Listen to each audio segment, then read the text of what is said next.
اندام فرمانداریا گشتی یا هزن سوریا دموکراتیک لقمان خلیل دیار کر که هزن سوریا دموکراتیک خودی پتانسیله که ببه بنگه ارتشک نتویی سوریه.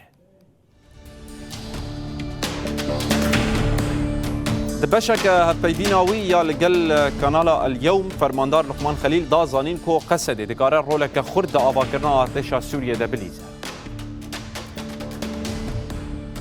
لقمان خليل دست نشان كر كو هيزن سوريا دموكراتيك و كوالسيونا نامنتوي بهدري 10 سالن دهمو آليان ده چلشكري و چجي تكنيكي به هفره دخبتن.